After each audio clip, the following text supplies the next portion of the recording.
Imaginez, votre pays est envahi, l'ennemi est partout. Quelle serait votre réaction? Collaborer pour survivre ou résister au péril de votre vie? C'est le dilemme terrible auquel la France ait été confrontée pendant la Seconde Guerre mondiale. Et c'est ce qu'on va décrypter ensemble aujourd'hui. Tout bascule en juin 1940. L'armée française est balayée, c'est la défaite. Et voilà le résultat. La France est littéralement coupée en deux. Au nord, la zone occupée par les Allemands, et au sud, une zone dite libre. À partir de ce moment, deux chemins vont s'ouvrir, deux choix radicalement opposés. On va commencer par explorer la première voie.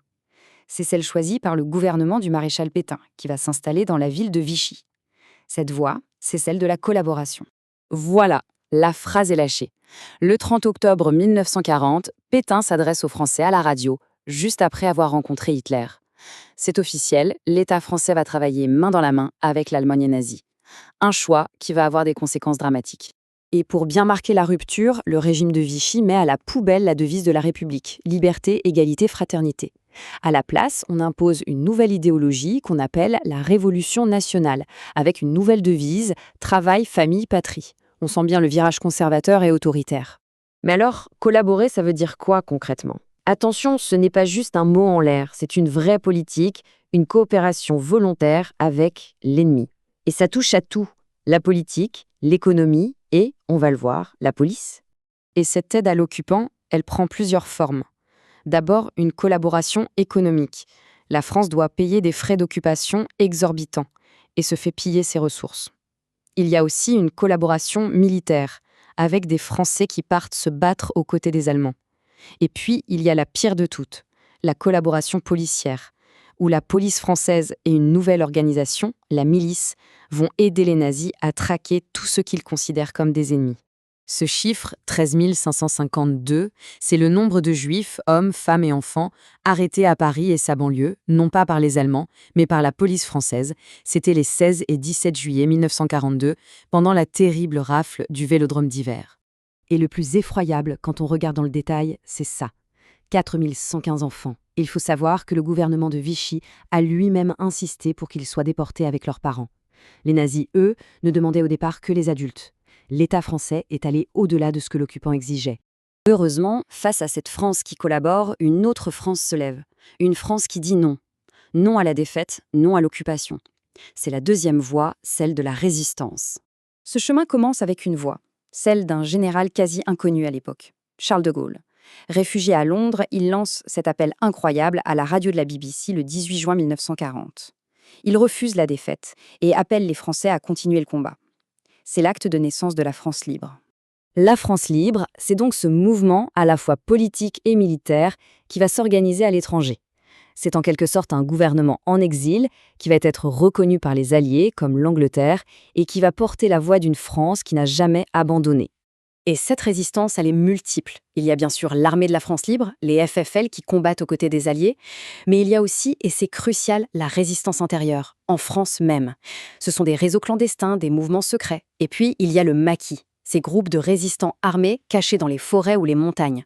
Leur symbole à tous, la croix de Lorraine. Le problème, c'est que tous ces groupes de résistance en France sont divisés, ils ne se parlent pas, ils n'agissent pas ensemble. Pour être vraiment efficaces, il fallait les unir. Il fallait un leader. Et cette mission, presque impossible, De Gaulle va la confier à un homme exceptionnel, Jean Moulin. Ancien préfet, il connaît l'état de l'intérieur. Il est parachuté en France, en pleine nuit, avec un objectif clair, rassembler toute la résistance intérieure. Sa mission est d'une complexité et d'une dangerosité extrême. D'abord, il doit rencontrer en secret les chefs des grands mouvements de résistance, pour les convaincre. Ensuite, il doit unifier leurs groupes armés pour créer une seule et même armée secrète. Et enfin, le but ultime, créer un conseil qui représenterait tout le monde. Eh bien, contre toute attente, il y arrive. En mai 1943, Jean Moulin réussit l'impensable. Il crée le Conseil national de la résistance, le fameux CNR. Le CNR, c'est un tournant absolu dans l'histoire de la guerre. Pour la première fois, tous les mouvements de la résistance, mais aussi les anciens partis politiques et les syndicats, sont réunis. Et tous reconnaissent l'autorité d'un seul chef, le général de Gaulle. La résistance parle enfin d'une seule voix. Et cette unité va être absolument décisive pour la suite. Elle va permettre de préparer le dernier acte de la guerre en France, la libération du territoire. Le 6 juin 1944, les Alliés débarquent en Normandie. C'est le fameux D-Day. Puis, le 15 août, un autre débarquement a lieu en Provence. Aidés par les actions de la résistance intérieure, maintenant unifiée, les armées alliées progressent et libèrent la France, ville après ville, jusqu'à Paris, le 25 août.